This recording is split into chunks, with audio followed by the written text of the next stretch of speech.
LaBelle, the technology comedian, your technology comedian. I'm so excited to be here with you guys today. What's going on, all you butter stick lickers and glue stick hitters? You know what that is? You all remember those glue sticks? Do the stores even carry those anymore? Gertrude, does the stores even carry the glue sticks anymore for little Bobby's project in second grade? Do you guys remember that? The glue sticks. They were such pieces of crap. Such crap. You know, the dollar store ones. And you had a project due in first grade. And you told your mom the night before, because that always happened back in the 90s.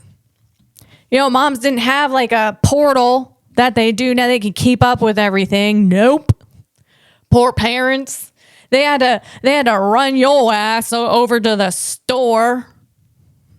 We had IGA over there. We had Langco. You know, there wasn't like CVS wasn't really a thing back in my day, man. So you go over there. You did have the dollar store, Dollar Tree, or what have you, whatever that was called. You ran over there. You gotta get some paper. You had to get some scissors and some glue sticks.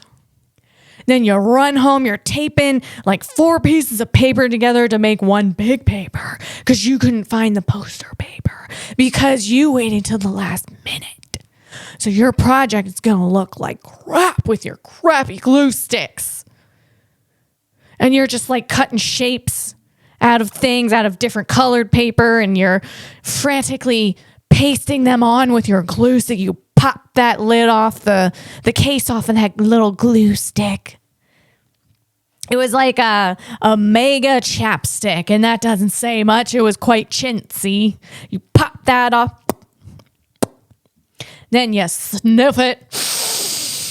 Let's go. And then you do your project, man. That's how it was back then. Back in the day, those glue sticks. And everyone's eating corn on the cob right now, so they're licking that butter. You know, they're licking those butter sticks too. You take a bite off your corn on the cob, and then you lick your butter stick. Shtick. You call it a shtick. That's what's going on. And I hope everyone's enjoying the last bits and pieces of their summer. I mean, here in Georgia, I think the children, they already went back to school already, I do believe, like this week. And down there in Florida, they're going back to school next week. And I remember growing up, you go back to school and there was a chill in the air. And it was fall. It was, the smell of freshly sharpened pencils. There's a line in that very old movie called You Got Mail, and that would be Meg Ryan and Tom Hanks. Love Tom Hanks. And she's saying, I would love a bouquet of freshly sharpened pencils. And I know what she means. I want to sniff on those pencils, man. Yes. Smell that lead, that wood, or whatever. Was it wood? We don't know. There was some glue in that pencil wood. I know that. That's why it was so good to sniff, man. But yeah, that was the time of year that I remember going back to school. You got your backpack, and your new shoes, the smell of the new shoes from the shoe store that I think it was like, what was it called? That shoe store we went to. It wasn't ShopRite. That was the store we went to. That was like one of those warehouse stores. No, it was called like Shoe Right or something. You go there, you get your Velcro shoes. You snap those puppies on, and off you go. And you snap on your snap bracelet you got from the Jersey Shore boardwalk. that summer, you snap that on, and you're off to school. And that's how school, and you were wearing long pants because there was a little bit of a chill in the air. Now, I grew up in Pennsylvania, but I got to tell you, kids going back to school in Pennsylvania, if they're going back this week, it's still hot, man. We do have a bit of a cold front now, though, and I'm thankful for that. It's been in the 60s in Georgia. Now, today it went back up to 80, but it's going down to 60 tonight. So, yeah, it's back to school season, and enjoy the last bits and pieces of your summer. Bear with me, guys. I'm checking my systems. Lord, holy, Lord, I pray that these systems, they stay with me here. They stay with us, guys. Our systems need to stay with us on this podcast today. Yo, the camera, the roadcaster, come on. Systems, give me some love. So I'm checking the systems, checking the camera, good. Checking the audio recording, good. Let's go. Let's get in to it. We're going to get into it today with some retro jazz. I'm talking some retro futuristic jazz. Here we go.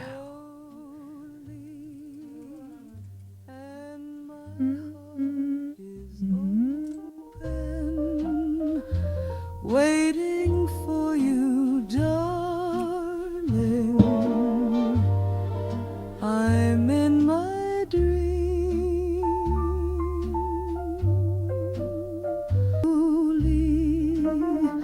Tell me what you're thinking and everything you're feeling, my one and only.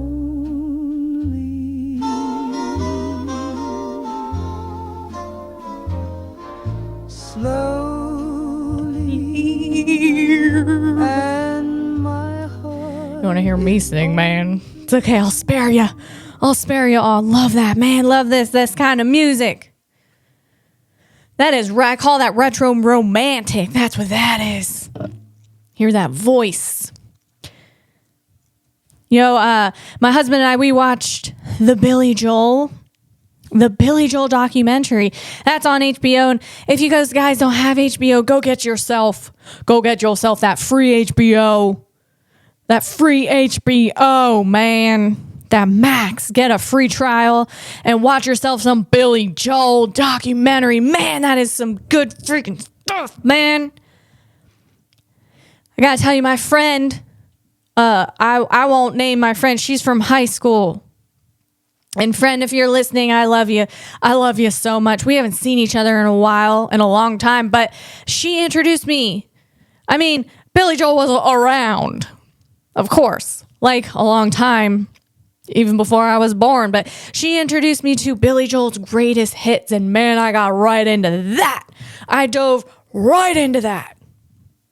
I'd be driving around in my Dodge Neon, man. That is the Energizer Bunny. That Dodge Neon, it never died. Be driving around there with my windows down. Those were automatic. Those were not automatic windows. You had the lever and you had to roll them down. I'd be rolling my windows down. You got the front, you got the driver's side. That's easy. Then you got to hit your hand. You got to push your arm back. You got to do kind of like a 180 with your arm. Then you got to roll down the back window. And those didn't go down all the way. And then you got to lean over to the passenger. Roll that window down. Come on. And you never got that back passenger side window. That was impossible for someone with my arm length. That wasn't happening. I roll those windows down in the summer, play Billy Joel's greatest hits, and I freaking loved it, man. My dad and I, we'd be wailing out to Piano Man. But that was the best documentary. He would come to Penn State. He came to Penn State a lot. He toured Penn State. He would be there a lot. Maybe not like a lot, but I remember he'd be there a good amount of times. And then my dad took me to see him live in Jacksonville, Florida. And my dad got us some really amazing seats right on up there. I felt like I was right on up there on the stage with Billy Joel, man. Holy smokes. That dude was old at the time. This was probably 10 years ago, and he was spinning around on his piano stool. He was doing all kinds of tricks. He was entertaining us. Just like he did when he started. And man, that guy's got a fire in him, and he just kept rolling with it. You got to watch that documentary. It's great. Vienna waits for you. Sound just like him. Eddie Vedder. Get on Eddie Vedder in there. Such a great thing. What else is going on, guys? My nephews came to visit. They came to visit my husband and I this week. And it was great. It was fantastic. They came up and they drove on up here. They came to Georgia. You know, that's not an easy drive. You got to go through the Atlanta traffic. And I appreciate any family member of mine who takes that drive because, golly, Atlanta, geez Louise. You think the traffic is bad where you live, okay? Guys, let me tell you something. I lived around I've been in Philadelphia traffic. I've been in New York City traffic. I've been in New Jersey traffic. You're talking Hoboken, Elizabeth. I've been in California, LA traffic. Now, I'm missing a lot of... I've been in Florida traffic. What is that, guys? That's nothing compared to all the other places I mentioned. But, okay, so that's just a fraction of all the traffic in the country. But let me tell you something. Have you been in Atlanta traffic? Atlanta traffic will make you want to just grit your teeth out. You're just grinding your teeth out your mouth, man. Grind, am I right? It just makes you want to take your eyeballs out your head, put them in your purse. I mean, you don't want to see it. You don't want anything. You don't want it. So anyone who takes a drive up here to come see me and my husband, I am just so happy. And I have food for because that is, you come in, you're going to be frazzled. Your butt's going to hurt. Even if you got that butt pillow, that traffic, it will destroy that butt pillow. Any cushion under you, it's going to be gone. Just to shred from you grinding your teeth out your mouth. There's a lot of energy going on, a lot of kinetic energy transferring to your cushions on your seat. Your steering wheel. You'll be surprised if that's even still there. Because you're just gripping that thing and moving up and down. It's a wild, hot mess out there, Atlanta. And that's just the one really bad thing. Going for it. It's not going for it. It's going against it. But once you get through it, you're good.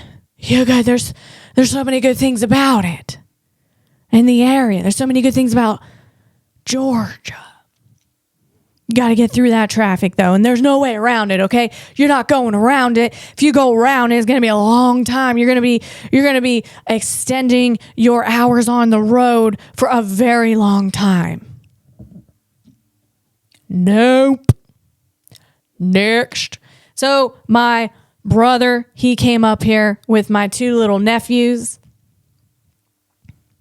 And, man... It was fantastic. I love my family. I love my sister-in-law, my brother, my two little nephews. I love them all to pieces. Oh my gosh. I just see their little faces and I just hug them. When my oldest nephew, when he was little, he was real little. I'm thinking probably, let me think. He was probably around 4 or 5. Yeah, like 5 or 6. I was sleeping over at my brother's house and my sister-in-law's house. I was sleeping over there on Christmas Eve. And my oldest nephew, he was sick. He was sick that night. And I was on the couch. And my oldest nephew's bedroom is pretty close to the couch. I heard him getting up. And he started crying a little bit. And I ran in there and I said, "What's wrong, little Bobby? What's wrong, buddy?" And he just wrapped his arms around me, and then he looked at me and sneezed all over my eyeballs, under my mouth, and all over my face. And normally, my germaphobe would just freak out.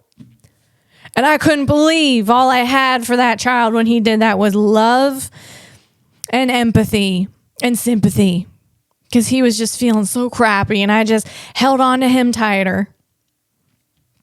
And my youngest nephew, he is just freaking adorable. Just so adorable. He says the funniest things. So they're here, and my youngest nephew, he's so thoughtful. He said, "Aunt Lisa, how's your podcast going?" I mean, what little child thinks about their auntie's podcast? I mean, isn't that just the sweetest thing, guys? Come on, I'm melting inside right now. We went go-karting, okay? We went to the Andretti go-karting. And that was really fun, because they have 3 tracks, and one of them is for super little toddlers. They literally look like the Mario Karts, but in real life. It's so freaking adorable. But my nephews are older than that, so we went on the junior track. And man, I mean, that was great. That was great. And I think, so they have this track, they have a bowling alley, they got a laser tag in this place. This place is insane, man. And then they got it's like a Dave and Buster's, they got all the games. And then you see there was a lot of people on first dates. I could, you could see this is a first date. They're throwing the basketball in the hoop, and they're laughing like, "Oh, I didn't make it." I was like, "Oh no!" And then they're throwing the football in the hole, and they're waiting for the football, and they're holding hands. And it's so good. That's that play. And then some of the workers, man, there's what's his name? The racer. He's like the guy the general manager of right now. He's walking around with his mullet. I wouldn't expect nothing less, man. This guy, he definitely had some mushrooms in his pocket for sure. He's just walking around, and then he put his hand in his pocket and take some of those mushrooms out, and down his throat they go. That's just what I'm thinking. I just, that's the backstory in my mind. That's what was going on. Because how else you gonna, I don't know, man. You're working with kids all day. I'm not really sure how these guys, they're not on drugs. I don't know, man. But no, there were some crazy kids in there. That's all I'm saying. But it was great. It was a great time. And then my nephews and I and my brother and husband, we played a board game, and that was super fun. And it was just a really fantastic time. We watched the new Happy Gilmore movie. Great movie. Adam Sandman, the Sandman. Guys, before this, I had to go to the grocery store. I talk about the grocery store a lot because that's where I am. I go to the grocery store and I get food. I mean, I gotta make that chicken. You know what I'm saying? We eat a lot of chicken. I gotta bake that chicken. Bake chicken day every other day. Bake chicken. Chicken and rice. What's for dinner? What's for dinner, honey? Chicken and rice. Honey, what's for dinner? Chicken and rice. Can we have something different? Chicken rice teriyaki. Chicken rice teriyaki. That's what's going on over here.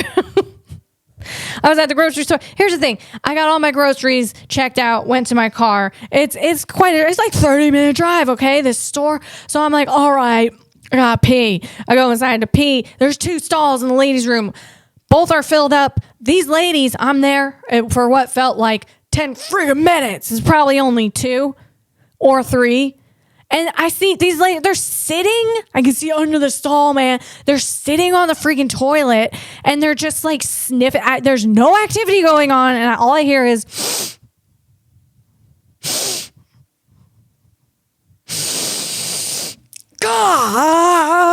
God. Ladies. Hello. And between that time, a worker came in. I looked at the worker and I was like, I just gave her the hands up thing. Like, I don't know what's going on. I gotta pee really bad. And she did too. She hightailed out there. I'm thinking she went to the men's bathroom. She don't care. She worked there. You know what I'm saying? I was about to do the same thing. They never came. I wasn't waiting any longer because I wasn't going to be waiting. There was no activity going on. There's no peeing. There's no plunking. Okay? And I'm not going to be waiting for the plunk because then I'd be throwing up and peeing at the same time. There's no way I'd be holding my pee when I'm puking, okay? Oh, God. So I just run out to my car and I just hightailed it home. And come on, ladies, what are you doing? If someone got to run into a store bathroom, a grocery store bathroom, it's because they got to go real bad. Typically pee. They got to pee real bad. What are you guys doing? What are you doing in there? Your grocery list? Hello? Oy vey. I will address my hair right now. I got 2 ponytails going on, okay? Here's the thing. My hair has gotten so long. I don't do a wash every day. Okay? It's a lot of work. And the thing is so when you don't do a wash every day, it's not going to be perfect to go down. So it's got to end up somewhere and it's got to end up. And that's what's going on. It's either up in one ponytail. It's going to be up. She's going to be up today. It just so happened to be 2. That's where we're at. That's all. And my hair has gotten so long. It just got thoughts of its own. One day it went past a certain length and all of a sudden it just got its own thoughts. And I think it did that through amniosis or osmosis or it just it just grew into it, man, and it evolved. It just goes past a certain point and it's the thoughts are palpable too. It's that's just how it is. This is how it is. This is how it is, peeps. Moving on. Hey, I got to give a shout out. I have some new subscribers on my YouTube, and thank you. Good. I was going to say, good luck, newbies. But no, what I want to say is welcome to my space. Welcome to this brain cage, guys. Yes. I love sharing this brain cage with you, and I love being with all of you. So shout out to the noobs. Thanks for subscribing. And I want to give a shout out to one of the OGs, though. I don't want to brush over all of the people that have been following me, and it's been steady. It's been a steady 75 subscribers for a long time now. And one of those subscribers who interacts with me, that's Robert. Shout out, Robert. Thank you. Thank you for listening. I mean, Robert, you say very specific things. So from my podcast, so I know. I mean, I think I think you're listening. I think you're a real person, and thank you. I'm gonna say you are. So thank you, and again, welcome all you newbies. Let's talk about robots now. Yes. Here we go. Guys, actually, I want to talk about Jensen Huang. We're talking the CEO of NVIDIA. Okay? And for those of you who are here and don't know about NVIDIA, they make chips. That's not all they do. That's their biggest seller, though. That's their golden horse, that chip. Okay? And I'm talking about a graphic processing unit where GPU, CPUs, they make all kinds of chips and for robots and autonomous systems. And these chips, they are quite incredible. system on chip. That means, they do this edge computing thing. And that means that your robot, it doesn't have to be connected to the cloud. It can just think on its own device, on its own, like human beings. Okay, we're not connected to a cloud. We think on our own. And hopefully, you're a good thinker, and we all try to be. You can get better at that. You got to connect to the grid of the universe, the grid of God. If you believe in God, God's grid right there. The grid of the universe. The grid of, I don't know. Let's move on. I'm talking about Jensen Huang.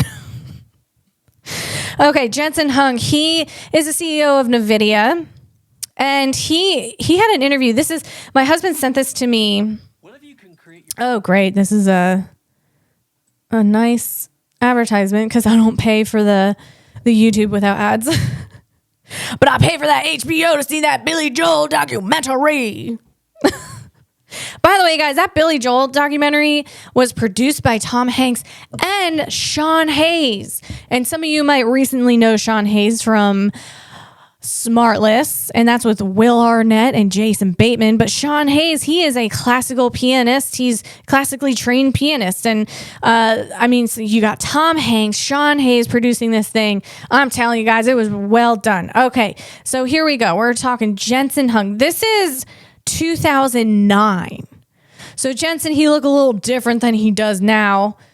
It's, I'm not saying his hair isn't his own, but it is interesting to see these tech leaders, minus Jeff Bezos, their hair it was thinning and then it gets thicker as they age. And that's great.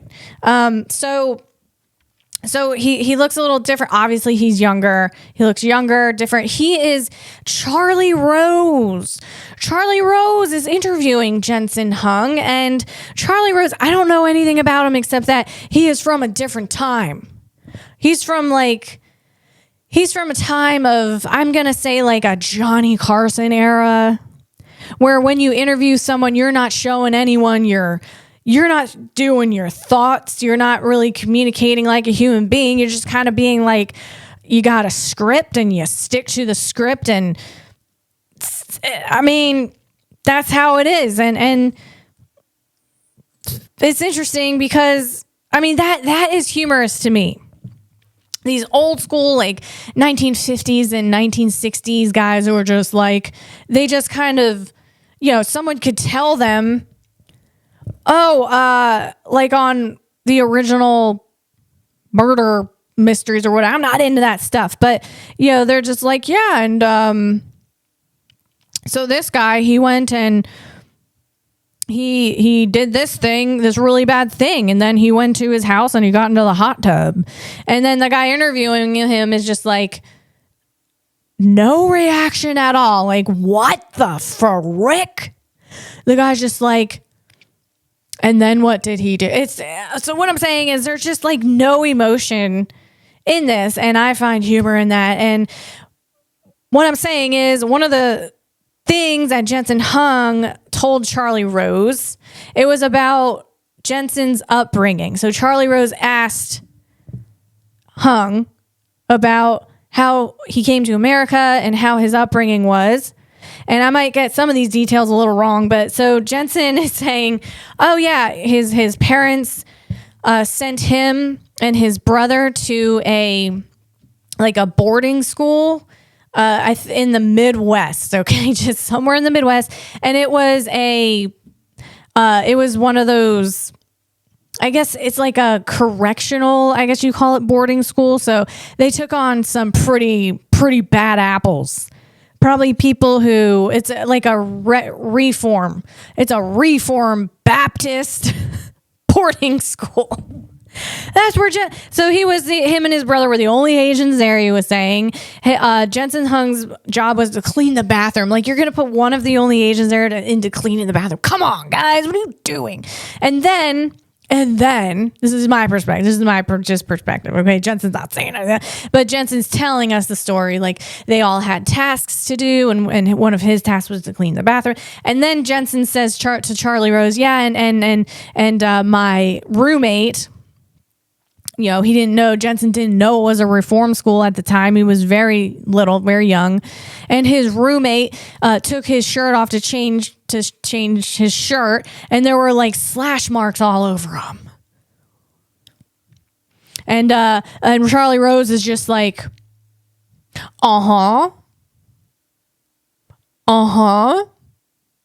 Like, what, Charlie Rose? What? You don't want to know a little bit more about that? I mean, you got this dude sitting in front of you that are making these freaking chips. This brainiac guy who's making this insane business. And you come from this background with a roommate that's trying to slash himself. And you don't want to know any more about that? You just go, and brush over it like everyone grew up like that. That's how everyone grew up, and that's how everyone's roommates were when they were little. That is humorous to me. Jensen Hung, I'd love to interview you.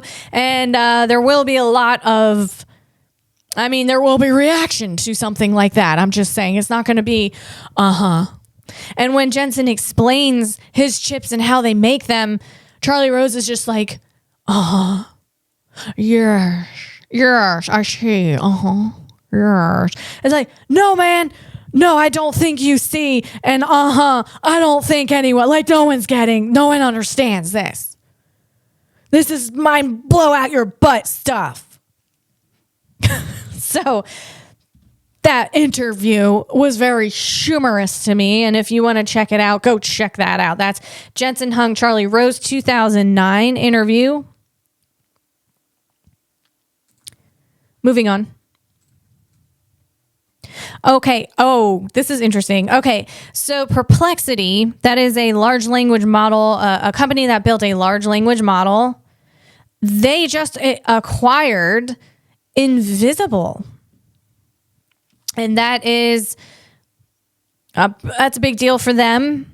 And here we go. Perplexity has acquired Invisible, a stellar team with deep expertise in scalable infrastructure for agents with past experience at Uber and Cloud Kitchens. Ooh, Cloud Kitchens is a really cool, really interesting business. I will talk about that on the next podcast because we have a lot to get through here.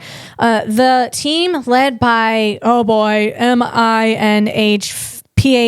Pham, and Justin Takamine will help us in scaling common infrastructure securely and reliably among both consumers and enterprises more soon. So Invisible, they are this is how their tag is on their LinkedIn, the invisible fabric of the AI native world. And at Invisible, we've been building the infrastructure for AI agents, an orchestration platform that enables collaboration between multiple specialized agents. Now we are bringing the expertise to Perplexity, where we will team up with Comet, their groundbreaking agentic browser. Wow, Perplexity, they are building a browser with Invisible. Godspeed, guys. Together, we are laying the foundation for the next generation of AI agent systems where multi-agent orchestration and agent native interface unlock powerful new capabilities. Godspeed on your progress. Good job.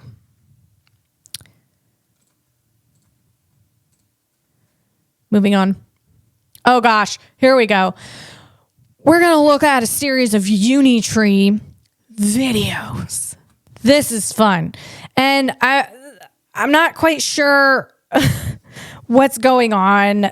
Meaning it's a Unitree robot, okay? And anyone can buy a Unitree robot. And that's the robot. It got a ring light head, okay? But it's not like Atlas. Atlas got that perfectly round ring light head. And Unitree has kind of like it could be sort of a triangular shaped ring light head, but it's got the round corners. Bear with me. I'm checking my systems guide. We got the audio. We're good. And the video. We're good. All right. Okay. So here we go. We got Unitree. Someone got Unitree. I'm not sure what company's doing this. Unitree G1 Air is airwalking while hanging from a drone because why not? So, someone could have bought this for their own, just for fun, and put it on their drone. And so someone's got this is a heavy duty drone, by the way. You need a heavy, and it's got this, crane type of thing. It's got Unitree on this crane. Oh, and they got it dressed. They got the Unitree dressed up and this drone, and the Unitree is just airwalking. Just what are they doing to this guy, man? What are they doing? Oh my God, Unitree robot G1's like, oh my God, why are you putting me up here? But he's seeing a lot of stuff. So, I mean, maybe he loves it up there. Maybe he loves to fly. All right, now we got a Unitree. It is self-balancing on one of those scoots, man, those scooters. Well, I guess it's called a scooter. It's a scooter. So someone put Unitree on a scoot, one of those electric scooters, and they have him on a harness so that he don't go flying off of the scoots and his head pop off. But what are they doing, man? What are they? We don't need, it's kind of like a Segway, but without the handle. Okay. So that's what they got him on. And here's the thing, like, do we need Unitree on a handleless Segway? No, I don't know. No, I'm good. You don't have to put Unitree on a scoots. I mean, geez, what kind of world are we talking about now? Come on, man. Here we got another Unitree. Oh, God. Oh, my gosh. Guys. Okay. Someone got the idea from one of those Baby Bjorn. I think it's called a Baby Bjorn, okay? It's that thing you strap on in front of you. You put your baby in it. And your baby is facing everybody else. So this is a child is a wearable teleoperation system for full body humanoid control. Worn but like a baby carrier. Okay, maybe it's a baby carrier, not a baby Bjorn. So a teleoperation system, by the way, guys, is when a robot is controlled virtually, or it's controlled by another human being, either by like wearables, or so this is what they're doing, and that's how robots learn. That's how a lot of robots are learning now, is teleoperation. That's the thing to do with training your robot. And what you're doing is you're kind of putting like muscle memory into the robot.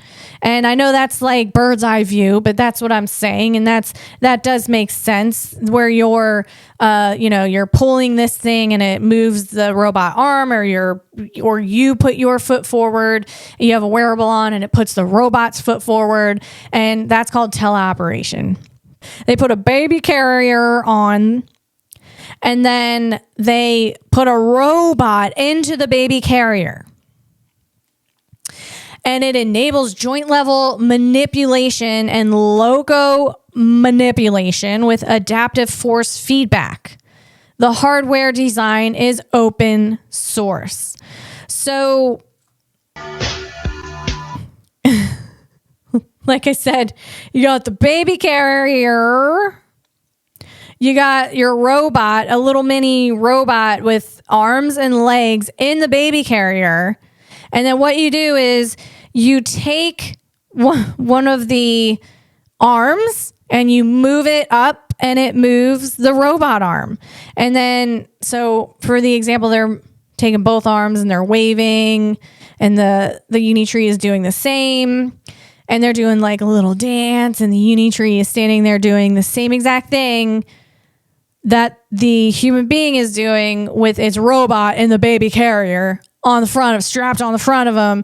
And I don't even know. I don't even, because the arms in the baby carrier are, my tongue wants to say character. The arms in the baby carrier and the feet, the legs in the baby carrier are just dangling. So you can imagine if this thing is on, right? And you're walking and the legs and the arms are just swaying back and forth, and then you got your uni tree just swaying back and forth. I don't know, man. I don't know what to say about that. That's a little weird. Who's gonna strap a baby carrier on them and put a little mini robot in to train their uni tree, man? I mean, I don't know. Oh, what's Kevin doing? Walking around with that baby carrier with a robot in it. Oh, he's just training his robot. Well, I thought he's holding the robot in the baby carrier. Oh, no. That is just the device used to train the robot virtually. Isn't it cute? That's so cute. Let's get off that. It's kind of weird. That's all I'm saying. All right. Got to be another way. Okay, we're looking at Unitree. Jason Wong, he works at Unitree Robotics. Unitree released A2 Interstellar Hunt Shadow, approximately 37 kilograms in total weight, with a no load range of about 20 kilometers. Okay, guys, that just... What? Bear with me. Basically, it's a quadruped, okay? It's a dog.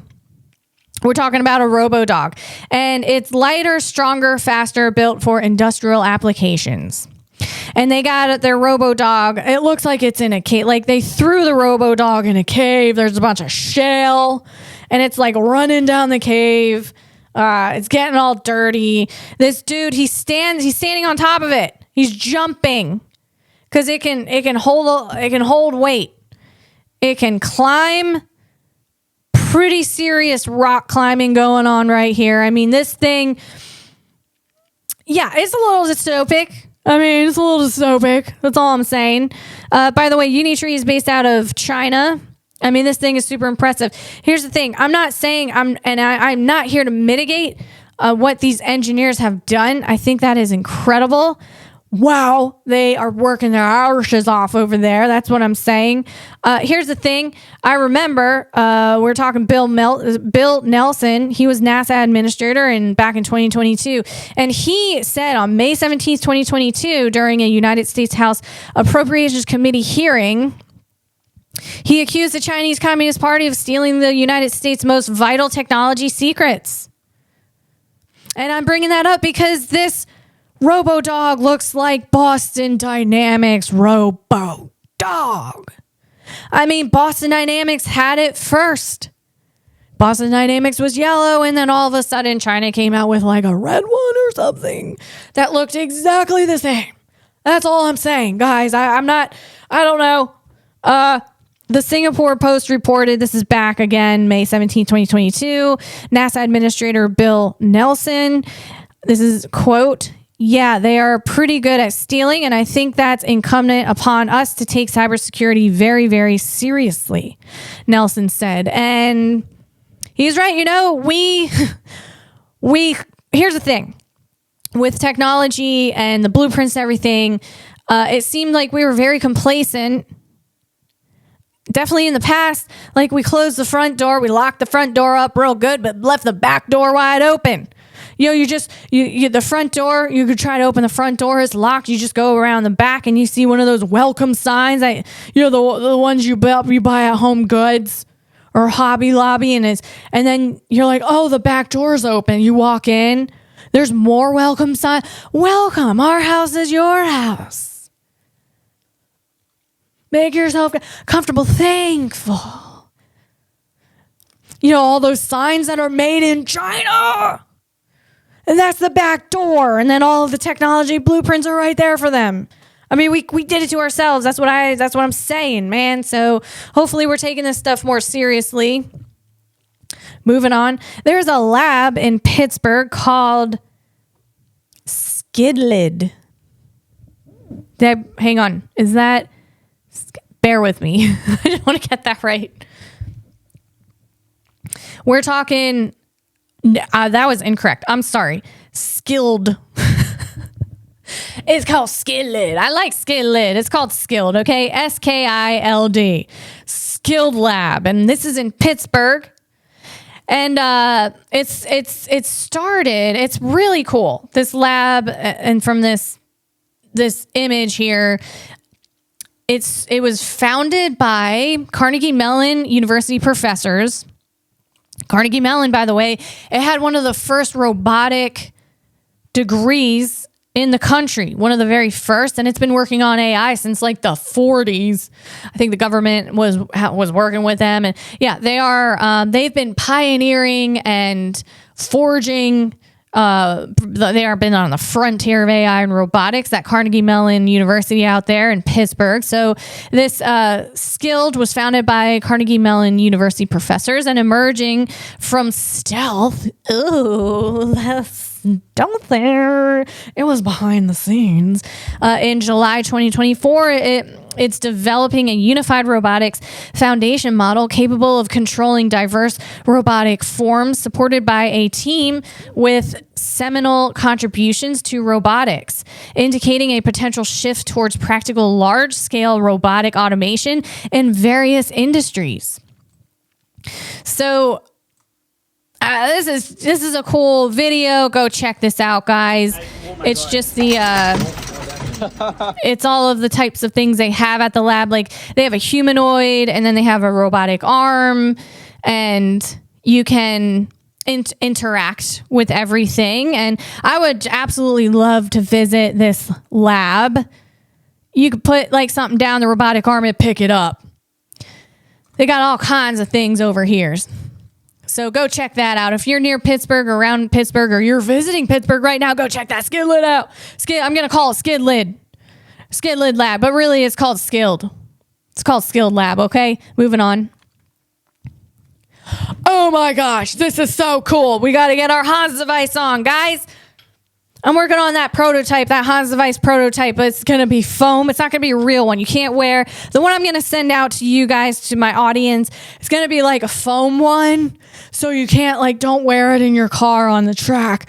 And I know you know that, but it might give some light neck support, the foam, but it's not going to give some heavy neck snap support. Okay. But I'm going to put my real Hans device here, and then I'll be sending those prototypes out to you guys. You could put your foam Hans device on with me when you watch this, and at the shows when I talk about this. It'll be so fun. We can put our Hans device on, because this is a very surprising video. You don't want your head snap off your neck. That's what's going on here. Let me get these ponytails under control. And there's a bunch of Velcro on this Hans device that my hair is gonna get stuck on. So here we go. Here we go. We got Figure Robotics. Brett Adcock, he is the CEO of Figure. Okay, he got his robot in there in his house doing laundry. It's doing some domestic tasks. That Brett Adcock, man, that's the guy I talked about last week who made that battery, that in-house battery, all of the materials and everything there. Everything there's got its own cooling system, and that's what he's doing. That's what Brett's doing. Not much, right? I mean, what does he got to do with his time? Nothing, except build these robots and batteries. So this is so cool. This Figure is taking some laundry out of the little laundry hamper basket, and it's putting it in there. That looks like a dryer. Nope, it might be, I see, it's a stack washer and dryer. So anyway, he's doing laundry. Basically, that's what he's doing.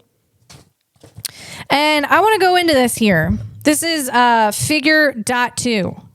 So we're on dot 2. Okay. We're off beta. We're off dot 1. We're on to dot 2. And I want to talk about this for a minute. And what we're going to talk about, I mean, guys, I'm just watching this video again. You got a humanoid doing laundry. Today, this is happening today, man, now. That means we might be able to get a domestic robot. Yes. Laundry's fine, but the whole house cleaning thing, let's go, man. Here's the thing. I think women will get really excited about these domestic robots. I think the men are going to be like, well, what is the security like? Like, what is the privacy thing like? And women are like, who freaking cares, man? Give me your social security number. Get your social security number. Hand it everything, man. Give me that domestic robot. Be doing that freaking vacuuming. It's not the vacuuming, it's the dusting. It's the scrubbing. It's the scrubbing of the grout on the shower. Man, that's what's gonna get the women, man. The freaking scrub. We want to save our joints, man. Come on. You come home from work, then you gotta scrub the shower. Give me that robot. Yo, I think, here's the thing. Women almost took down humanity when all the way back during the Garden of Eve. If you believe that. So the Garden of Eve, you got Eve. She's taking that apple and she she kind of ruined humanity for everyone, especially for the women. Okay. But she kind of ruined humanity for the future humans. Cause then they were banned from the beautiful garden. They had to go out, figure out life on their own and be exposed to all the craziness and find their own food and all that stuff. So she ruined it for humanity then. And then guess what, guys? Guess what? Ladies about to be ruining it again, man, with these domestic robots. We're gonna let these things into our home and it's gonna be recording everything, but it's gonna be scrubbing that grout. And so we'll be happy. And let me tell you, that is just the natural progression of things. So don't you worry. Don't you worry, guys, or ladies that are skeptical, but because there's a lot of other ladies we're on board, okay? And it's just the natural progress of humanity. So it will be fine. It's all right. I don't know if it will, but that's how it's going to be. Here we go. Figure robotics. I want to tell you about this breakdown here, okay? Now, the reason, okay, bear with me while I take this Hans device off, try to get unraveled from that. From that Velcro, guys. See, if you can see here, there's some padding where your shoulders are, and there's Velcro. And the long hair likes to get stuck all up in that biznack, man. That Velcro is listening to my hair that has thoughts, and it's like, give me some of that thoughts. That's what it's doing. Okay, so this figure robotics. The reason why, so what it's doing is doing laundry, and we've seen figure robotics. I've debuted figure robotics via video before. You guys have heard me talk about Brett Adcock's figure, and what we're saying here now. Brett, he announced, I think it was it was just a few months ago that he announced he was making his own in-house AI called Helix. And versus paying someone else to kind of like a robotics as a service maybe, versus, going to another company and getting their AI, he went ahead and made his own. And his own system at Figure is quite impressive. And I'm going to go ahead, I'm going to explain it a little bit. And I'm also going to compare it to the differences between Neo, Atlas, and Optimus. So Neo is 1X technology, Atlas is Boston Dynamics humanoid, and Optimus is Tesla's humanoid. So all of these so Neo 1X Technologies has also built their own in-house AI called Redwood. And Optimus runs on their own in-house AI. I think it's XAI that it runs on. Now, Atlas, I don't believe they have their own in-house AI, but Atlas is his use case is a little different than a domestic humanoid. So it looks like Brett with this video of his figure doing laundry. It looks like, he also did put a video out of a figure putting groceries away, and that would indicate they're trying to make it into a domestic robot. Atlas, I don't believe that's what their goal is. So just a different use case. Neo is definitely that's all he's going to be doing is domestic stuff. So Optimus, I'm not sure. I don't think their focus is domestic robot. I think it's more of a factory setting. So all of these robots are trained just a little bit differently for their use cases. And so getting back to Figure's in-house AI called Helix, Brett built this with it's called a System 1, System 2. And we got a System 1. This refers to the architectural design of Helix. Figure's vision language action. That's a VLA model. Not all models are VLA, okay? So Figure's vision language action model powers their Figure 2 humanoid robot. It's inspired by the psychological concept of dual process theory. System 1 is fast and intuitive. System 2 is slow and deliberate, adopted for robotics. So System 1, System 1 is a fast visiomotor policy. And a visiomotor policy is a computational model or algorithm that maps visual inputs, like images from a robot's cameras, directly to motor actions, like moving a robot's arm or hands. In the context of Figure's VLA model system, the System 1 is fast visiomotor policy, is a part of the robot's brain that handles real-time low latency control, enabling the robot to perform tasks like grasping objects or sorting groceries with precision and speed. So it's the fast part of the brain. It's the reflex part of Helix, the visuomotor policy. I'm not saying that right, so I'm just going to keep saying it the way I'm saying it. Visuomotor. So you say it the way you say it. I'm going to say it the way I say it. So that's the System 1. It's the reflex part of Helix. It's a high rate, low latency control system that processes visual inputs from cameras and translates them into immediate motor actions for the robot's upper body. It's got a torso, arms, hands. It's got 35 degrees of freedom. That's that DOF, okay? So it's the robot's ability to quickly grab a cup or adjust its grip without overthinking. It's optimized for real time, folks. Continuous control, likely running at a high frequency to ensure smooth, precise movements. All right, so that's System 1. Again, Helix, which is Figure's in-house AI. It's a System 1, System 2 infrastructure, architectural design. So I just explained System 1, which is the reflex. That's like the quote unquote, that's the fast intuitive part of the brain. Now moving on to System 2, that's the slow deliberate part of the brain. We're talking the vision language model.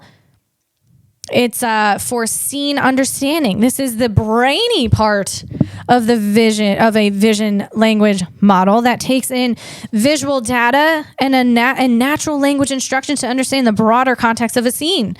It's slower because it processes complex tasks like recognizing objects, interpreting user commands. So put the apple in the basket, man. And then it's planning actions. It's deliberate reasoning about the environment and goals before feeding high-level decisions to System 1 for execution. So together, a System 1, System 2, it handles the real-time movement, which is that can be a little grisly, a little nitty-gritty. It might not be sexy, a real-time movement. That's a little bumpy. That's a little rough around the edges. So together, these System 1 handles the nitty-gritty of the real-time movement, while System 2 provides the big picture understanding. It mimics how humans instinctively catch a ball, which would be System 1, while consciously deciding where to throw it. And that's System 2. So I want to talk about here. I mentioned the teleoperation, what that is with the baby, the baby carrier. Okay, the baby character, the baby character carrier with a little robot in it that the guy was. He was moving the Unitree robot with the little robot in his baby carrier. That is called teleoperating. That's a teleoperation. Okay. So Helix, the AI that Figure has, it has teleoperation and auto labeling. And I want to talk about that. And I mean, this has to do with like vectors and tokens as well, okay? So teleoperation is basically that muscle memory. You are controlling the robot. Like you're moving its arms, you're moving its, so you have a figure at a table and in front of the figure, you got a coffee cup and you want it to pick the coffee cup up. So you have a wearable device that's connected to the figure, and then you're controlling Figure's arm, you're controlling Figure's hand to pick up that coffee cup and to put it over somewhere, or you're controlling your Figure to go to pick an object up and to put it in a trash, or you're controlling a Figure to pick out laundry from a laundry basket and to put it into a washer machine. That's teleoperation. And what it does is like, so it's you're putting muscle memory into the robot, basically, just on a basic level. In Figure's case, human operators remotely control Figures using tools like joysticks or VR gloves to perform tasks, picking up a cup, sorting groceries. The robot records these actions, visuals from its cameras, joint movements, and task outcomes, creating a data set of roughly 500 hours of human-guided moves. So it's like the robot is learning by copying a human's every move, building that muscle memory for the tasks. Okay, and then you got another part of this teleoperation, and again, this is how the robot is being trained. Another part of that is called auto-labeling. Auto-labeling in Helix training process is about attaching meaningful descriptors, like pick up apple or put in the garbage, to actions performed during teleoperations. And these get processed into a mathematical form, vectors, that the robot's AI can understand. Because, guys, any kind of language we speak to our robot, I'm talking any language in the world, our robot don't speak human language. Those robots, they speak math. That's how they speak. That's their language. It's computation. What kind of language you speak? Is computation? Is that an option? Computation? So they speak that mathematician language. That's what they're doing. And some might call that the dark arts. I don't know. It could be. We'll see. We'll find out. So this auto-labeling, when humans remotely control Figure's robot, so moving an arm to grab a cup, the system records the visuals, the camera images, motor commands, and tasks, context. Software then automatically, or sometimes with human help, adds labels like grasp cup or move left. These labels are paired with the data to describe what the robot did.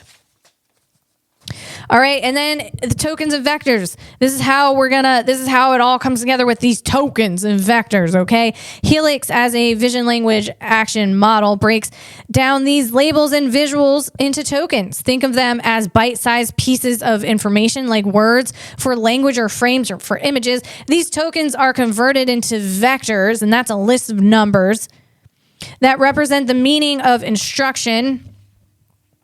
or image in a mathematical language the AI understands. Because again, AI, it don't talk human. You can speak Mandarin to it. You can speak Lebanese. It's not going to understand anything you speak to it in human. Not going to understand it. Robots, they speak math, computation. Go get a mathematician. A mathematician, they can translate, okay? They'll be able to translate for you what the robot is saying. So the robot needs to translate our language into their language, and they do that by making vectors. All right, so the tokens are converted into vectors, a list of numbers that represent the meaning of the instruction or image in a mathematical language the AI understands. For example, pick up apple becomes a vector that encodes the action, object, and intent, while a camera image of the apple becomes another vector capturing its shape, color, and position. So the vectors, I like to think of it as they're like spaceships, okay? They're like spaceships sent into space. Like a high dimensional vector space, which is like a mathematical space where the robot's brain lives, okay? And Helix neural network got that system 2 for understanding, system 1 for action. It hunts for patterns. It matches the instruction vector, like pick up an apple. Okay, to similar vectors from its training data, then translates that into motor commands like move arm, close fingers via its system 1's visio-motor policy. This is how human words get translated into math the robot can act on. This process lets Helix understand new instructions without retraining. That's another impressive tidbit. Impressive component, I'd say, of Figure's in-house AI Helix is that Figure understands new instructions without having to retrain. Like, so if you tell it to go pick up pick a book up, and it wasn't trained, it's never been trained. Like there was a teleoperator, never helped it pick up a book. It doesn't have any kind of muscle memory to pick up a book. But because of this system, the auto labeling, okay, that it has this like memory bank, and can go back and it can try to like tie things. Okay, pick up a book. What's that like? That's kind of like picking up an apple, or picking this up, or picking that up. Figures it out, and it doesn't have to be retrained to specifically pick up a book. It can figure it all out like a human being. Like a human being. Okay, again, a visio-motor policy. It's a computational model or algorithm that maps visual inputs directly to motor actions. That's that system 1 of that Helix architectural design, that 2 system architectural design. So this stuff is just mind-blowing to me, and it's interesting to see though with Figure, like how is this different than Optimus, Neo, Atlas, this type of training, right? The auto labeling and the system 1, system 2 architecture design. So I'm going to talk about how, the differences here of Optimus, Neo, and Boston Dynamics Atlas. They all use imitation learning, which is that teleoperation where it's that muscle memory, and they all use real-time action chunking. What? Oh my God, Lisa, did you say the robots? Optimus, Atlas, 1X Technologies, Neo, and Figure use real-time action chunking. Chunking. We're going to call it chunking. Yes. Love real-time action chunking. Man, real-time action chunking. That means they break down tasks into smaller executable steps. Reach, grasp, place, and process them on the fly using onboard chips. That's called edge computing, guys. And that's what NVIDIA is really good at. They got those edge computing chips. That's one of the things they specialize in. We're talking so it doesn't have to go retrieve data. data from a data center in the cloud. They got all of it on their system. Okay? And then they can handle their inference on the system. And again, inference, that's when a robot or AI uses its pre-trained brain to make decisions in real time. Helix sees an apple, thinks using that math and those vectors, okay? And he decides to grab it based on his training. It's like the robot applying what it learned to act fast without needing to retrain. All robots, we're talking Optimus, Tesla Optimus, okay, T-Bot, 1X Technologies, Neo with that Nehru jacket bodysuit, Boston Dynamics, Atlas, and Figure. They use inference on their chips to process data and act instantly.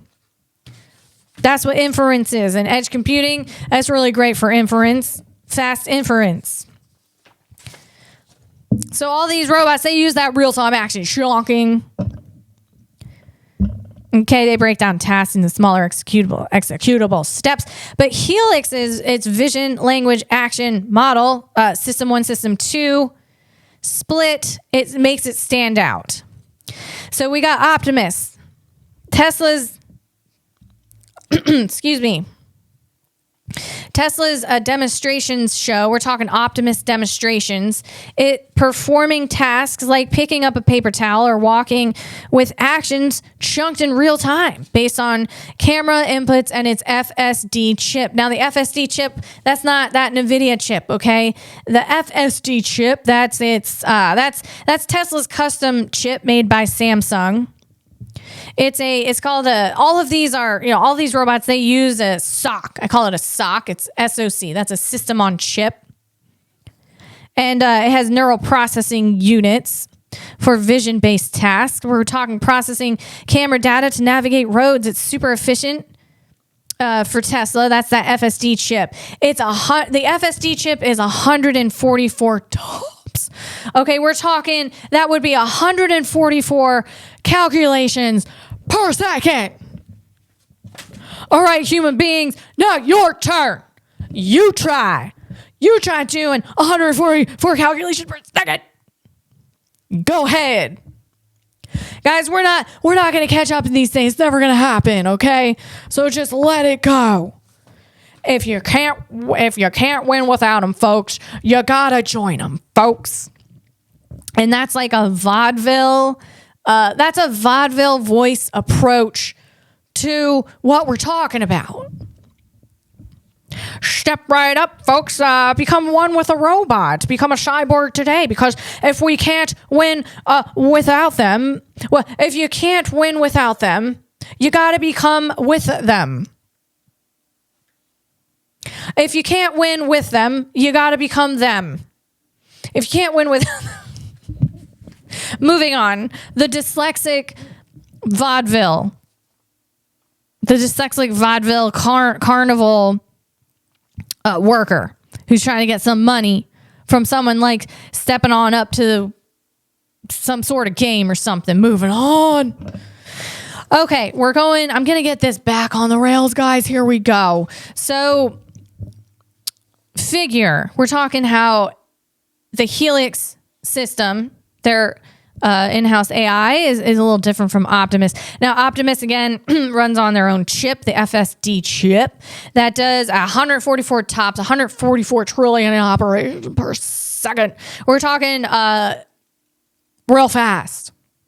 That's real fast, okay? Neo, 1X Technologies, they got their own in-house AI as well, called Redwood. And Redwood, it chunks actions. It's got that real-time action, chunking. For home tasks like retrieving objects, using a single model to handle both movement and manipulation. 1X's Redwood learns from human teleoperation, and we just talked about the teleoperation training for the robot, where a human being controls the robot virtually, and then it gives it that muscle memory for the robot to fall back on, to go back into their mind and retrieve the information. That's the teleoperation. So 1X's Redwood learns from human teleoperation, same as Optimus, same as Figure for home tasks, but integrates movement and manipulation in a single model. It doesn't do that dual system, the system 1, system 2 approach, setup, architecture. Boston Dynamic is Atlas's beast, man. It's the beast. That's what they should call it, the beast. Atlas, man, that's a dynamic movement. That's a parkour robot right there. It does chunk actions. Stepping, grabbing in real time. It likely uses a mix of pre-programmed controllers and learned policies. So it probably doesn't do the whole teleoperate data. Again, Atlas's use case is different than 1X Technologies' Neo domestic robot approach, and also Figure and Optimus. It's a bit of probably a different focus there. I think it focuses more on factory work. So when you have that type of robot you're training, it's going to be more controlled, engineering controlled, and more reinforcement learning. And I'm talking about Boston Dynamics Atlas here. It does rely on pre-engineering controlled and reinforcement learning for dynamic moves, not a vision language model like Figure's in-house AI Helix, which is that 2-part system, guys. And part 2 is that VLA model. So Atlas here, it's less about understanding, put this bag in the garbage, and more about executing optimized actions with less generalization. It's good at adapting within domestic settings, but doesn't emphasize language-driven flexibility like Helix. So Helix, I'm going to call it a he. Okay. And are we okay with that, guys? We're okay with that, right? Helix, we're good. It's an it, but I'll call it a he because it's just, I think it's super cute, like kind of like a Wall-E. Anyway, Helix is Helix is 2-part in-house AI. That whole architecture is very special. It's a very special, unique thing, and it's efficient. I'm going to say it's efficient. It's different than how these other robots are trained. And I just love just kind of understanding why one robot might be different than another robot and the different use cases for the other robots and how you're going to train these things. How you're going to train a Figure versus an Atlas. Moving on.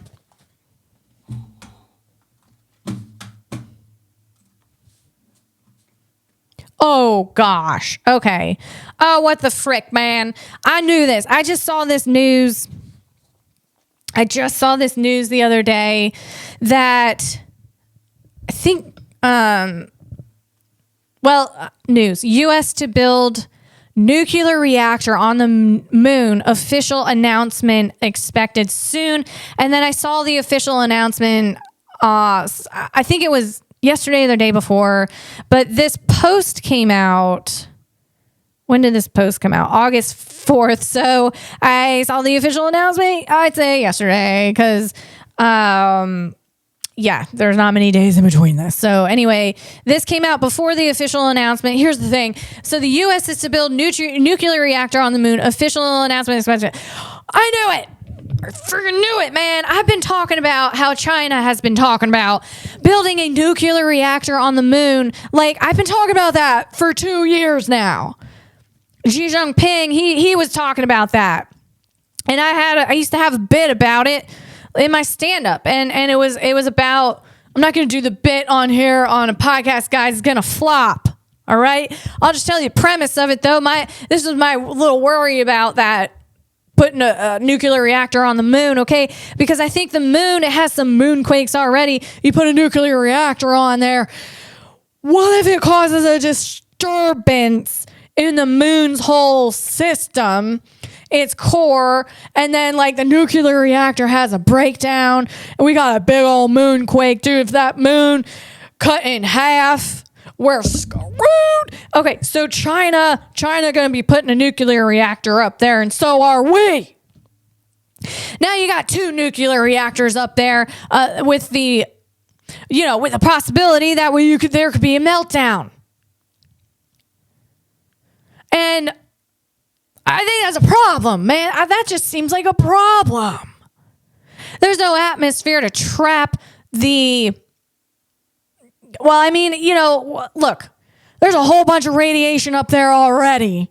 So that's, you don't got human beings walking around the moon's going to get, if you walk around the moon, you're going to die. There's no oxygen up there. But if there was an atmosphere, like a little bit of an atmosphere, I mean, if you had an oxygen pack, you walk around on the moon, you're going to get radiation. There's just a whole bunch of ionization going on out in that atmosphere. There's nothing to catch it.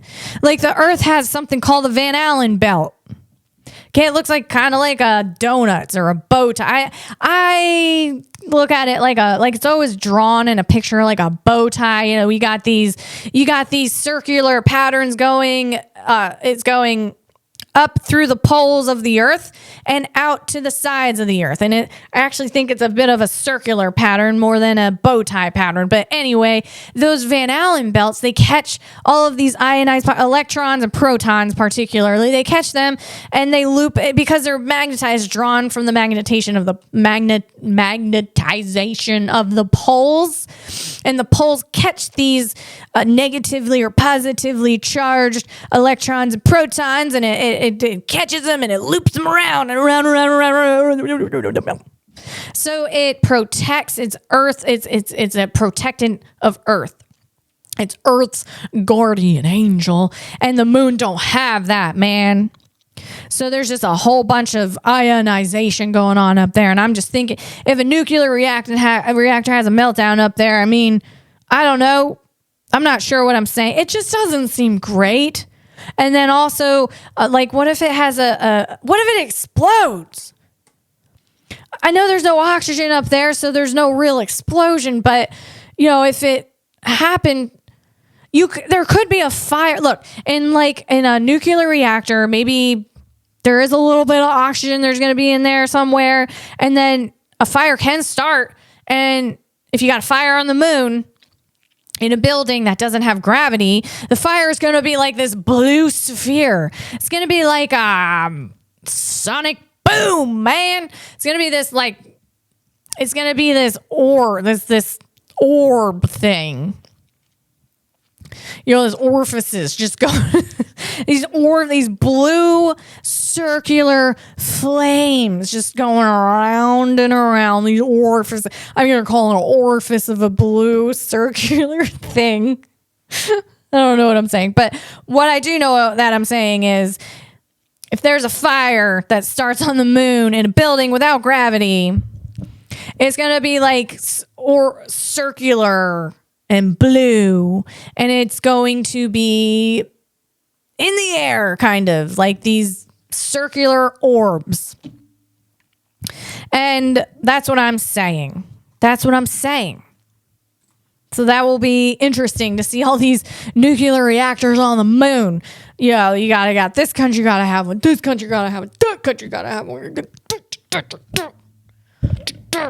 And it's just going to be, you're going to look at the moon and just see a whole bunch of nuclear reactors up there.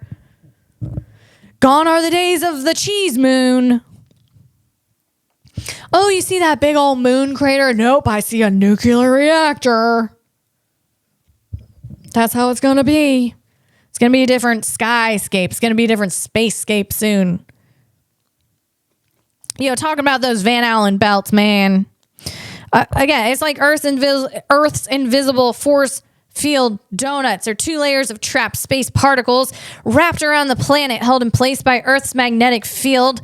Think of the magnetic field as a big magnet that stretches from the North Pole to the South Pole, and it creates these loops that catch particles and make them spin in circles high above us. It's about 600 to 25,000 miles above us. And they block most of the sun's radiation and space particles from slamming into Earth. So it's our guardian angel, those Van Allen belts, man. And basically, what I'm saying is, JFK, they put an atomic bomb up there in those Van Allen belts. This was the 60s. Anything in the 60s that was done just shouldn't be trusted. They didn't know what the frick they were doing, man. And they just did anything they wanted in the 60s. God. They're like, hey, back in 1962, we're talking about JFK. We're not going to be doing this. We don't do it because it's easy. We do it because it's hard. That's what JFK said. That's what he said. That's what, every other sentence was that, I think. I'm pretty sure. And he had that Boston accent. And the Van Allen belt explosion happened on July 9th, 1962, and it was called Starfish Prime. And we're talking, this is during the Cold War, okay, with Russia. So someone busted into JFK's office and was like, those Russians, sure, those Russians, sure, we have to stop them. And I think the best thing to do to stop them is by ensuring that they don't have the satellite capabilities to spy on Earth. Sir, we're going to have to go ahead, and the best thing to do here is to nuke the Van Allen belt, sir. I asked Van Allen, and he said it's okay, sure. And JFK's like, I think we should do it, because we're not going to do it because it's easy. We're going to do it because it's hard. And that's how that went. And then they did it. Those Van Allen belts that have all these electrons and protons and all this space radiation, basically the terrible radiation, harmful, nasty radiation from the sun, the Van Allen belts that got it all trapped in it. They're like, let's send a bomb up there and explode it. Good God.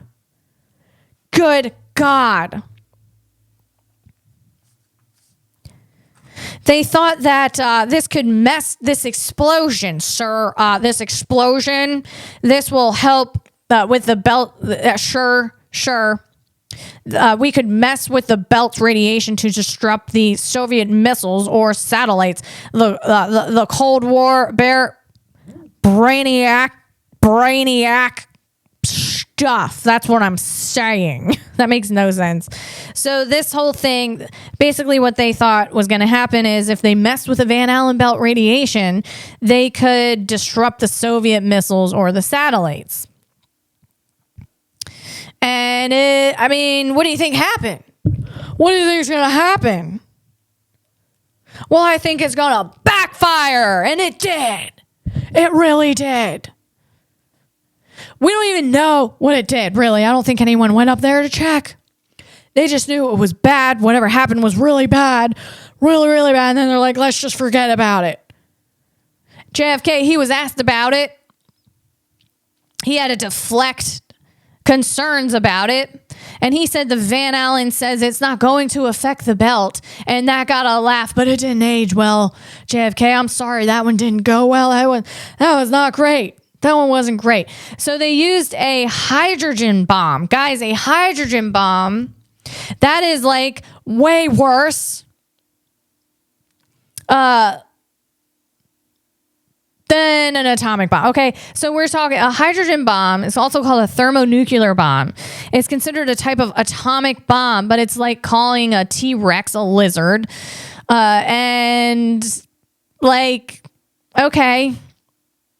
Okay, so it's a different thing, man. So atomic bombs, like the one dropped on Hiroshima and Nagasaki, they rely on nuclear fission. All right, so we got atomic bomb relies on nuclear fission. Splits heavy atoms, uranium or plutonium to release energy. Okay, a hydrogen bomb uses fission as a trigger. So the atomic bomb, it uses fission. The hydrogen bomb takes it one step more. It's like, let's just use that fission. Let's just use that. That is going to be the trigger, man. And we're going to crank it up to nuclear fusion. Yes. It smashes hydrogen isotopes like deuterium, can't pronounce that, and tritium, together mimicking the sun's power. Yeah, then we're going to put that in the Van Allen belts. It makes it way more destructive. Megatons versus kilotons. So Starfish Prime, the 1962 Van Allen belt fiasco. It used that hydrogen bomb for its 1.4 megaton bomb. Basically, a firecracker. I mean, that is just insane. That's insanity. Oh, yes. Let's set a hydrogen bomb, which is way more destructive than an atomic bomb, into the Van Allen belts. And we don't do it because it's easy. We do it because it's hard. And we're going to put that in there up there in the Van Allen belts full of that radiation already. And we're going to try to stop those Soviet missiles and satellites by doing that. Yes, that's going to work. I mean, that is just... And let's call it Starfish Prime because starfish are cute. Let's give it a cute name. Let's give this highly destructive project a cute name. So no one will question it. That's what they did in the 60s. That's how the 60s were. That's how it went. I mean, God, that's crazy. You know, speaking of space radiation, we got the Carrington event that happened around 1859. And I mean, how did they, actually, when they did do this explosion in the Van Allen belts, Earth was affected. There was like telegraphs. I think they had telegraphs, the telephone. No, we were past that. But computer systems and things like that, they were affected. Some of them went down. They went off. The grid, like part of it, some of it, it was malfunctioning when that explosion happened. Everyone's like, what just happened? I don't know, more radiation. You know, like, thank God that our Van Allen belts could handle that amount of freaking explosion, man. Thank God that it didn't explode the Van Allen belts. We didn't even know what the frick, how much stress that the Van Allen belts could handle. And that was a lot of stress. So thank God it didn't freaking explode the Van Allen belts. Good God. Good God. The Carrington event, which happened in 1859, that was from a coronal mass ejection from the sun.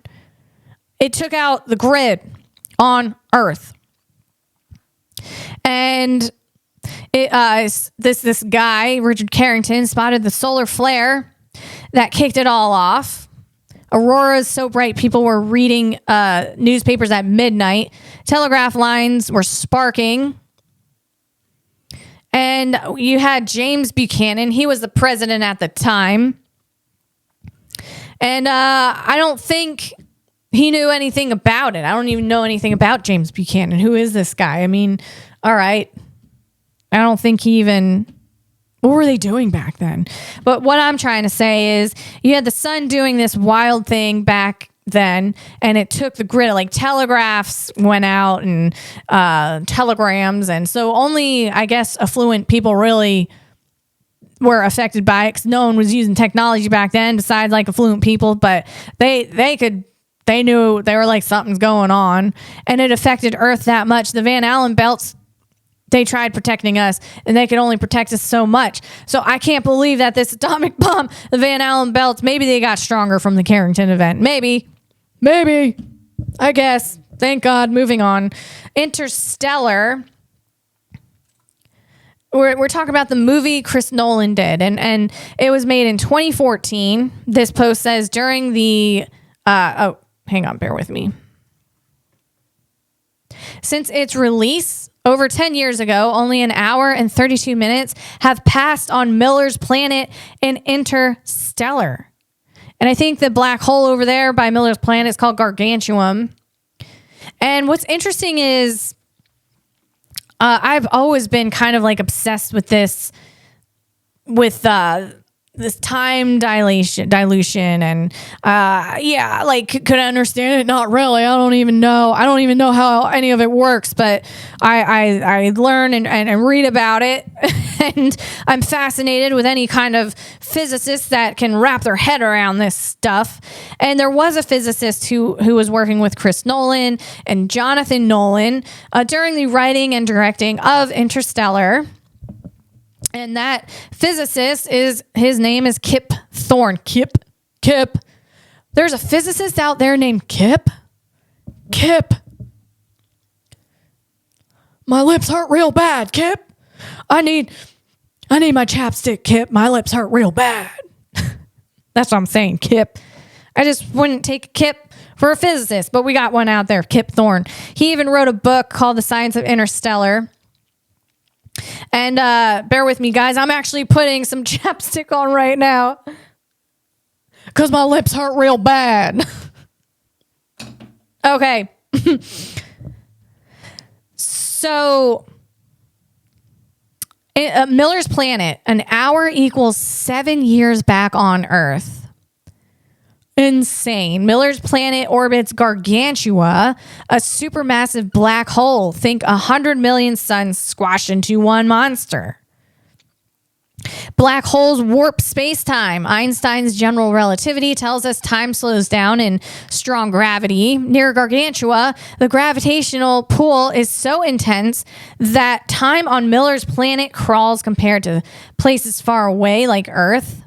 Kip Thorne calculated that for every hour on the planet, 7 years pass elsewhere. That's a time dilation factor of 60 thou, meaning 1 second there is 60,000 seconds, or about 17 hours back home. So that's insane.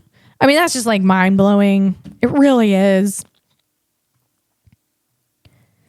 So I think that's cool. And I just learned here during the water planet scene, that's Miller's Planet, okay? During this scene, the ticking sound in the soundtrack occurs every 1.25 seconds, each tick representing a day lost on Earth.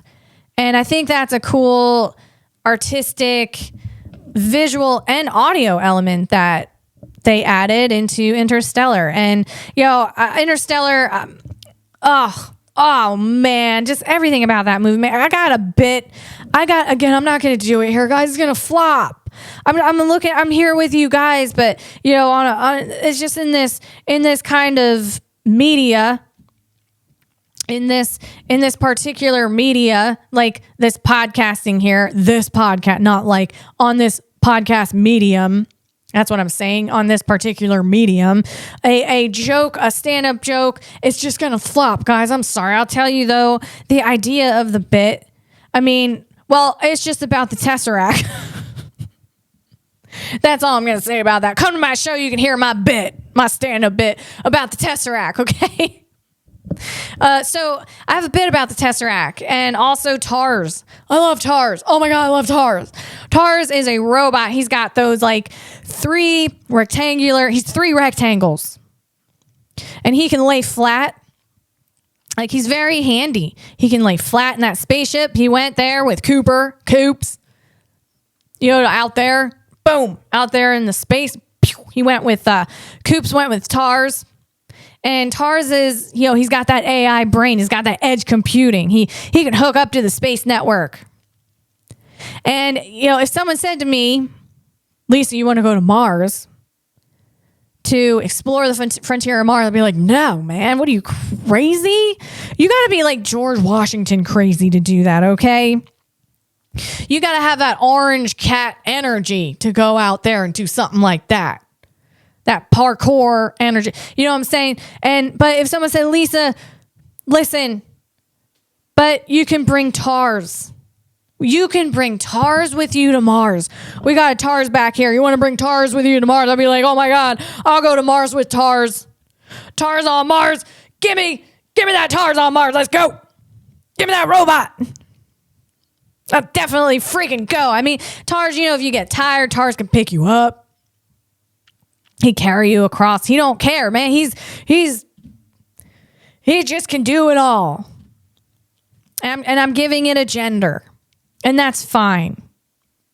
I hope all of you, you don't mind. I hope you don't mind. And, I like to think of Tars as, he's like this. Yeah, man, he's like this strong thing that can pick you up if you're tired on the red planet.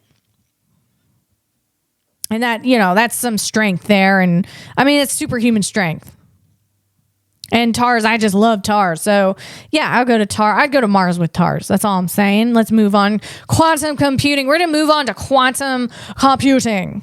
And this is going to be the last subject here. So thanks for hanging in with me, guys.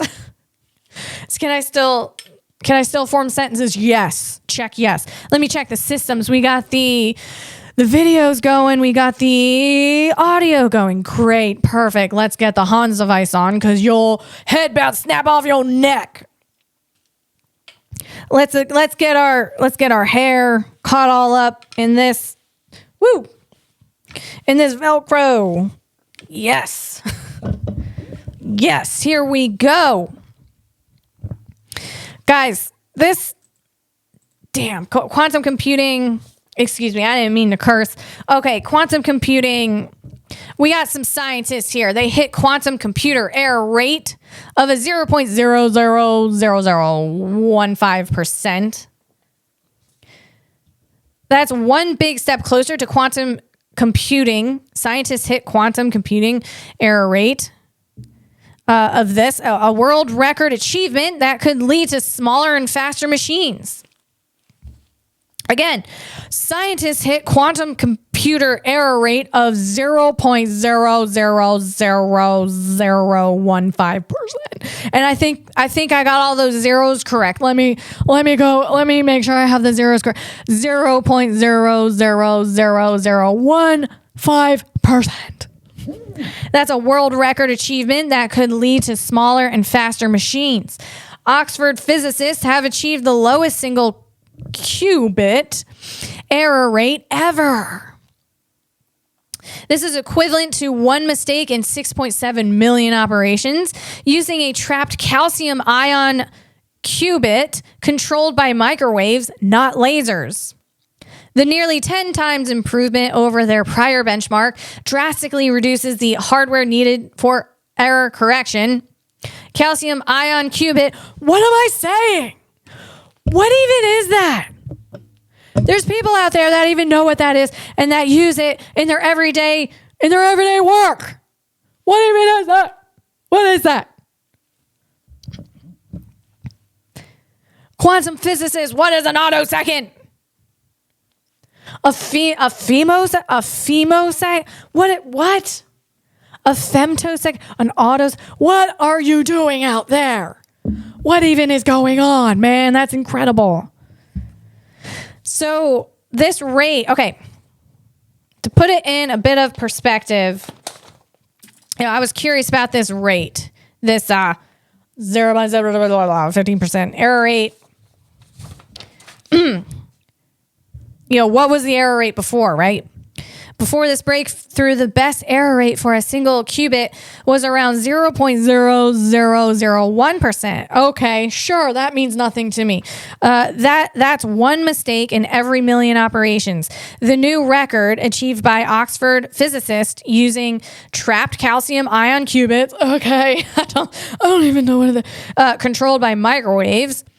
Is 0.000015%, which means just one mistake in about 6.7 million operations.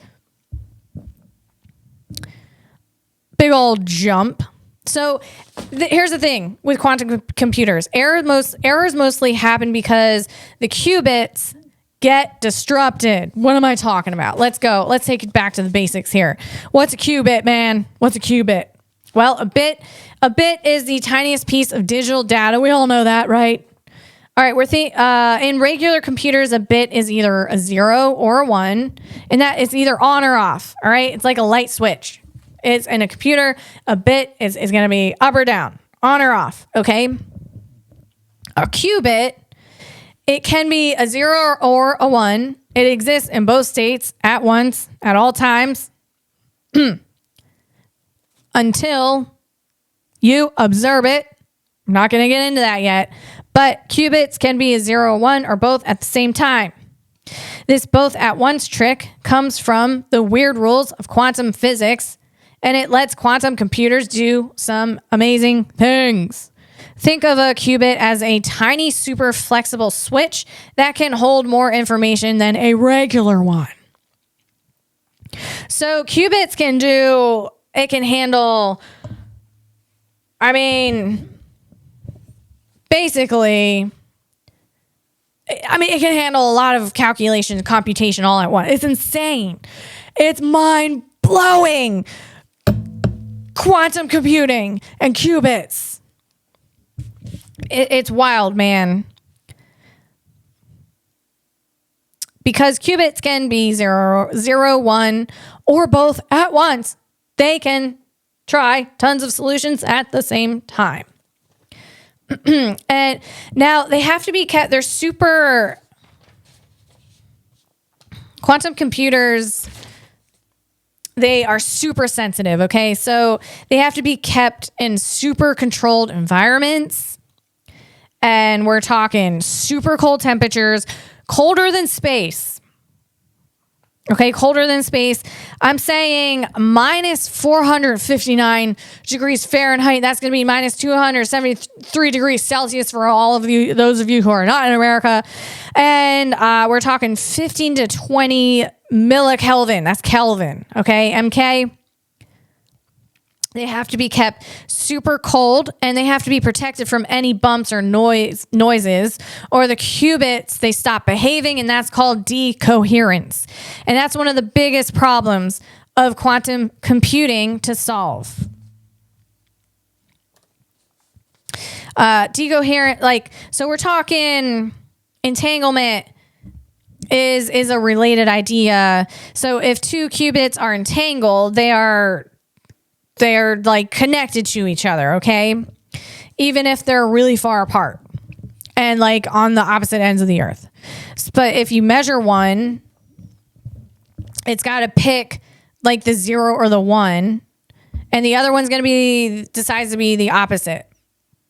That's entanglement, okay? So as soon as you measure it, and meaning you measure these things with like some sort of heat, like a laser or a magnet, as soon as you bump into that qubit, that entangled qubit or entangled particle, you're gonna just, that's it. You unentangle them. Okay, so the connection is really useful. Entanglement is super useful for quantum computing because it lets the computer link information in crazy ways. And the whole thing about quantum entanglement and these qubits, you just can't let anything interfere with them, or they get bumped, and then they're useless to us in quantum computing. They become, it's called decoherence. Like I said, that's the biggest problem. So it's the main reason for errors in quantum computing. Errors mostly happen because qubits get disrupted. Imagine a qubit as a tiny wobbly top spinning in midair, holding both 0 and 1 at once. It's super delicate. If something bumps it, like heat, stray, light, sound waves, or even a passing molecule, it wobbles out of control and falls into a 0 or a 1 before it's supposed to. And this is called decoherence. It's the main reason for errors in quantum computing. Guys, I'm just like, we're learning this together. We're going through this together. And we're learning it together because that's it, man. I know, just, you know how much I know about quantum, the world of quantum and quantum physics and quantum computing. Just enough to be dangerous. That's what I'm saying. But to a quantum physicist or someone who studies quantum computing, someone who went to college and has been studying this for a long time, I know absolutely nothing. I know nothing. The quantum rabbit hole. If you go down the quantum rabbit hole, you start wandering down there into all the different facets it has. It's going to kick you out.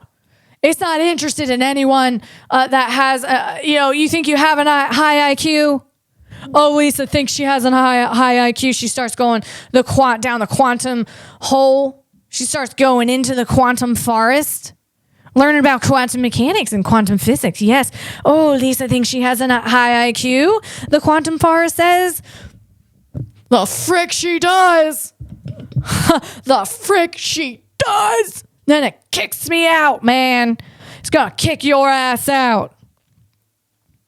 You go in there thinking you got a high IQ, you're going to kick your ass out.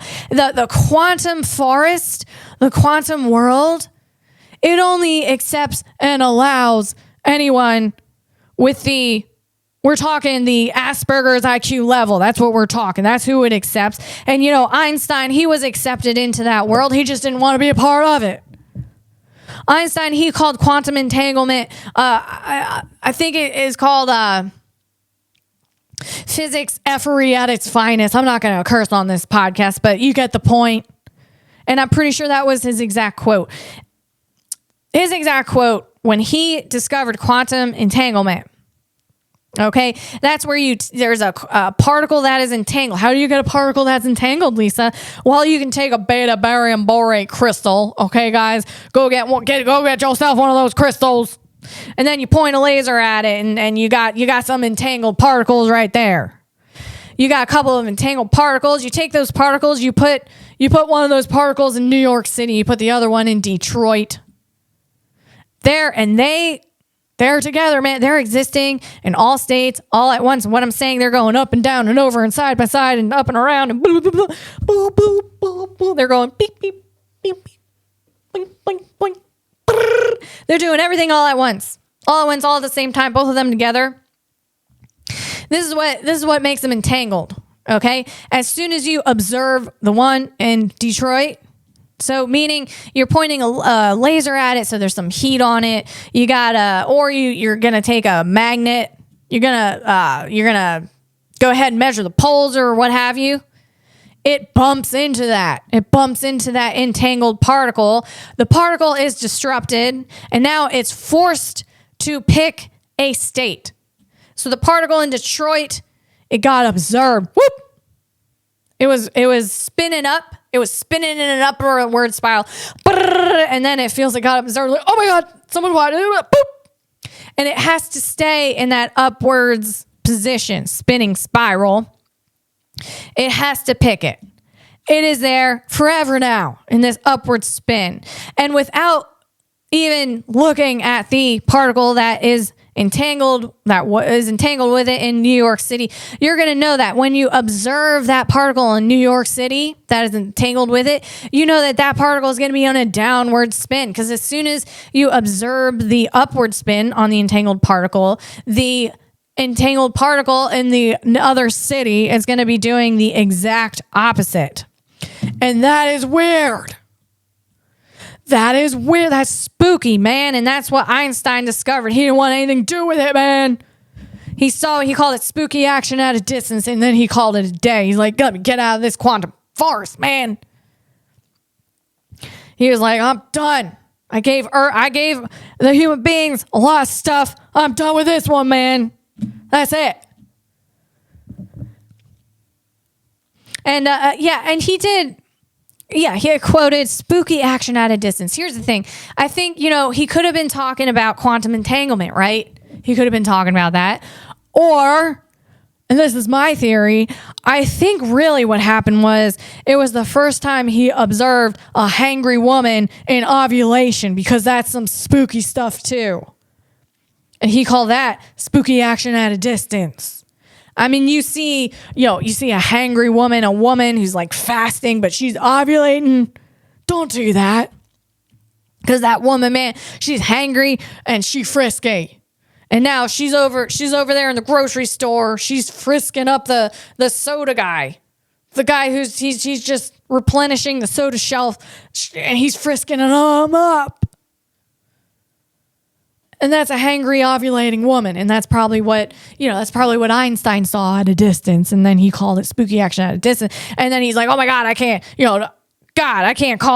tell people what I was looking at. I'm going to say that was quantum entanglement. That's what's going to go on. No one really knows. No one knows. Moving on. these quantum computers, guys, I'm very interested. I'm interested in the money. Show me the money, quantum computing. What do we got going on here? Now, again, it has to stay super cold. These quantum computers have to stay super cold, and we're talking negative 459 degrees Fahrenheit. Okay, I'm talking the metric. We're doing a negative 273 degrees Celsius. Okay, so cold, and the way you do that is through a dilution refrigerator, and that gets to near absolute zero by mixing helium isotopes in a complex cooling system like a super high-tech ice maker. It uses about 10 to 20 kilowatts of power, best powered by nuclear source like a small reactor for efficiency. And a quantum computer typically needs one dilution refrigerator to cool its qubits to near absolute zero. We're talking negative 459 degrees Fahrenheit. Through larger systems might use additional units for redundancy or scale. These dilution refrigerators used for quantum computers cost around $300,000 to $1 million each. That's a lot of cash. I mean, you can call, over here. Oh, Lisa LaBelle, the technology comedian? Oh, she got that cash. Oh, that's pocket change. That's pocket change. That's pocket cheddar. God. That's a lot, man. So I want to know, I wanted to know for you guys and for me, how can we invest in this? How can we invest into the future of quantum computing in these dilution refrigerators that are very important to keep those computers super cold? And we're talking, the main producer of dilution refrigerators is L4. It's a Finnish company specializing in cryogen-free dilution refrigerator systems for quantum computing and low-temperature research. If you're like me, I can only invest in anything over here in America because I don't have one of those licenses where you could go and you invest in these other stock markets. Okay, so we're gonna have to get on E-Trade. So I'm talking, we're gonna need. Let's see. Helium isotopes used as coolants offer investment opportunities through publicly traded companies on E-Trade. Because dilution refrigerators, they are niche but critical for quantum computing. The main producer of them is that L4, the Finnish company. But we can find some things on E-Trade. We're talking Lind PLC. That's Helium Suppliers. LIN. That's the ticker. A global leader in industrial gases, Lind operates a massive helium supply network, providing helium-3 and helium-4 for dilution refrigerators and quantum computing, MRI machines, and more. Okay, so you go check that out. Then we got Air Products and Chemicals Incorporated, and that is APD ticker, another helium heavyweight. Air Products supplies liquid and compressed helium for quantum computing and other industries, operating in 50 countries. That's another one. Check out. We got another one. Let's see. Oh, we have quantum computing pure plays. We got, I think this one is out of Boston, and it's a quantum computing company. One of them is out of Boston. The other one's out of, I want to say California, but we got IonQ, and that's ticker IONQ, or Rigetti Computing, RGTI. They use dilution refrigerators. They don't make them. They use their quantum computing companies. So go check those out, guys. Go check those out. That's what I'm saying. And I think, you know what? We went kind of long on this. I'm pretty sure we did. I can feel it. I can feel it in the voice, man. But I'm really glad you were here. I hope you learned something today a little bit, or if not, at least was entertained a little bit there. You know what I mean? Yeah. So I'm gonna go ahead and I'm gonna end it on that note. I will see you next week, guys. Bye.